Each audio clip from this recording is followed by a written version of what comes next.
کسی رشتے دار کو منع کیا جائے کہ فلاں کے نہیں جانا، فلاں کے نہیں جانا، یہ کیسا ہے؟ وہ اپنی مرضی کسی کے اوپر صادر کرنا. کسی رشتے دار سے ملنے سے روکنا جبکہ کوئی شرعی عذر نہ ہو تب تو یہ روکنا جائز نہ ہوا.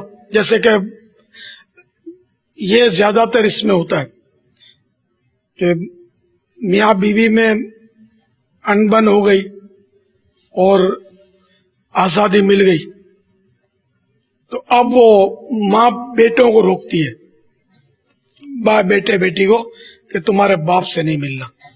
یہ بالکل ناجائز کام ہے. ماں کو روکنے کا کوئی حق نہیں ہے، وہ باپ ہی ہے. اور ماں باپ میں اگرچہ جدائی ہو چکی، ایک دوسرے پر حرام ہو گئے، 3 طلاق دے دی، پھر بھی وہ ماں باپ تو باقی ہے نا، اولاد کے تو حق میں ماں باپ ہیں وہ. تو اس لیے ان کی تو اطاعت کرنی ہوگی، اپنے باپ کی خدمت بھی کرنی ہوگی.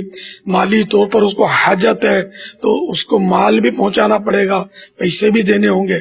اور جب وہ وفات پائیں گے والد تو ورثہ بھی ملے گا. خیر خدمت نہیں بھی کرے گا جب بھی ورثے کا حقدار تو ہے ہی ہے. لیکن یہ کہ سمجھانے کے لیے عرض کر رہا ہوں کہ ماں باپ میں اگر آپس میں جدائی ہو بھی جاتی ہے، اولاد کے لیے وہ باپ اپنی جگہ پر ایز اٹ از موجود، اس کے حقوق میں کوئی کمی نہیں ہے. تو یہ ماں اگر روکتی ہے تو یہ گناہ گار ہوگی. اسی طرح 2 بہنوں میں لڑائی ہو جاتی ہے تو ایک دوسرے کی اولاد کو روکتے ہیں کہ اپنی خالہ سے نہیں ملنا، ماموں سے نہیں ملنا، چچا سے نہیں ملنا. تو وہ یہاں بھی یہ کہ کوئی اگر شرعی مجبوری نہیں ہے، شرعی عذر نہیں ہے روکنے کا، صرف یہ اپنی ناچاکیوں کی وجہ سے ہی روکتے ہیں، یہ بھی ناجائز ہے اور گناہ گار ہوں گے. تو کسی کو ایسا کرنے کا کوئی رائٹ نہیں ہے، کوئی حق نہیں ہے.